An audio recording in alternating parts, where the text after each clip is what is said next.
Last week we talked about how you can reclaim your identity after marriage. That was our first episode, this one, under season 1. And today I'm taking you in how you can reclaim your voice, which is very important, on how you can rebuild yourself back when you have lost who you truly are during the times of marriage and after separation, which can help you to come back quickly to understand and discover those latest patterns in life. There is a kind of tiredness that sleep does not fix. You go through the day normally, you answer messages, you show up for people. Nothing dramatic happens, but at the end of the day, you feel like you were performing a role you did not audition for. Have you ever thought yourself in those moments? And here is the strange part. Nobody forced you.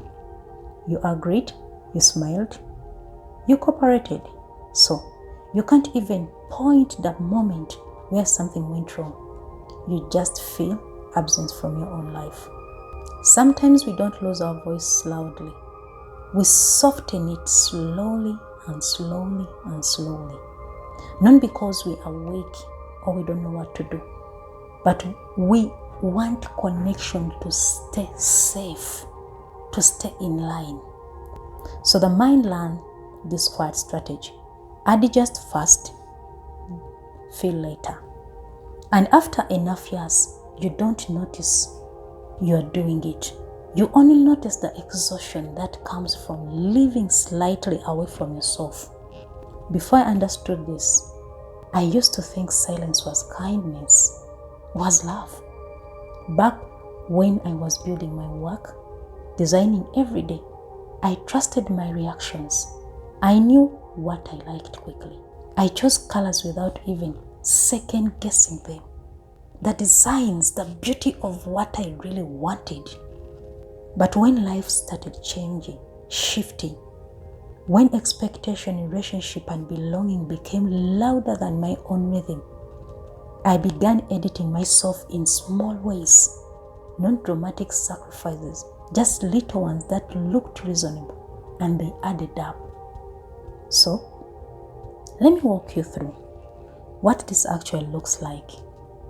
Because once you see it, you can't unsee it. Let me repeat this. Once you see it, you can't unsee it.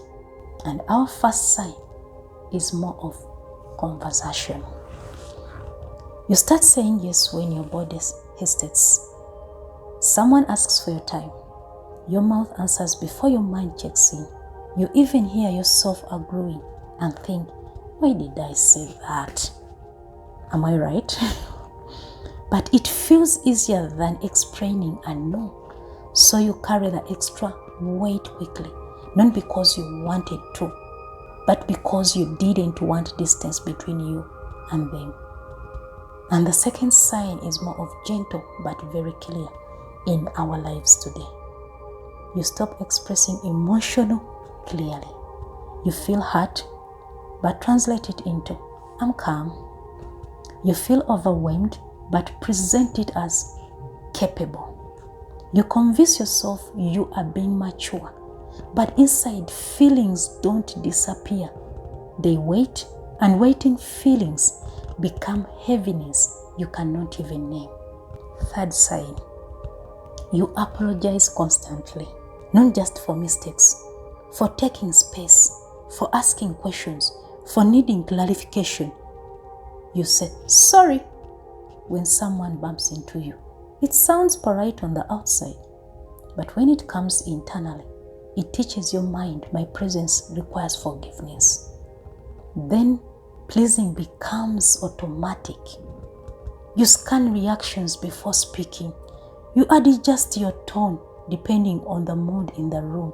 You anticipate disappointments and try to present or to prevent it. You call it being considerate. And let me tell you something. Consideration without self-consideration becomes quite self-elessure, our fourth sign. Slower, more valuable. You struggle to ask for what you want. Even small things, where to eat, when to rest, what actually works for you.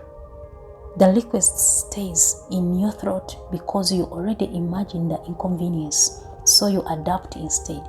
And adaptation slowly convinces you that your preferences are optional. This builds tension. And underneath all of it, there is this fear of being too much, too emotional, too expensive, too needy, too optionable. So you compress yourself into an acceptable size. Not because someone clearly demanded it, but because at some point, belonging felt safer than authenticity. Let's pause a bit and understand. Just think about it. Take a deep breath. Think about it. Just imagine yourself in all those signs. Am I right with what is going on in your mind, in your life? Here is what actually happening. It's not lack of confidence, it's protection. At some point in life, harmony becomes equal to safety. So your mind learned keep relationships stable even if it cost honest. And it worked. It probably kept peace, avoided conflicts, and maintained connection. But the cost is expensive. The cost is wide. The cost is subtle. You lost the reference point of what you actually feel. But here is what helps. What helps isn't suddenly becoming confrontationally. It does not need to switch to opposite extreme. You can start very small, quietly and clearly. You can try pause 1 second before answering request. Not to reject, just to check in with yourself. Your body usually reacts before your words do. Let it speak first. What also helps is replacing automatic apologies with awareness. Awareness can sound unique, fancy, but it's more of understanding you. Before saying sorry, ask yourself, did I actually do harm or did I just exist? The small question changes your internal pauses. And sometimes you can practice one honest sentence a day. Not dramatic honest, just a clear preference. I would rather do this tomorrow. I don't have the energy tonight. That does not really work for me. Small truth rebuilds trust with yourself. And now, if this feels uncomfortable, that's really normal and human in life. You trained yourself for years to maintain emotional balance around you. Your mind believes silence protects connection. So, speaking gently but honestly can feel risky at first, but you are not becoming difficult. You are just becoming visible, and healthy relationship, they adjust to visibility over time. One of my assurance you can understand today is that nothing about this means you have been fake. You are just careful and considerate. You just forgot to include yourself in that care, in that moment, in that life, in that beautiness. So now you are learning a new balance where kindness does not require disappearance in life. You don't need to fix all this week or maybe in a day. It takes time. Give yourself grace. Just notice one moment today where you almost abandon your feelings and start with it a little longer. This is already a difference life beginning. You are not too much. You're just been holding too much inside that you have released it now. And slowly, gently, you're allowing to exit in your own life again. Thank you for listening. Hope you were helped today. Let's reclaim our voices back. See you in the next episode. Bye-bye.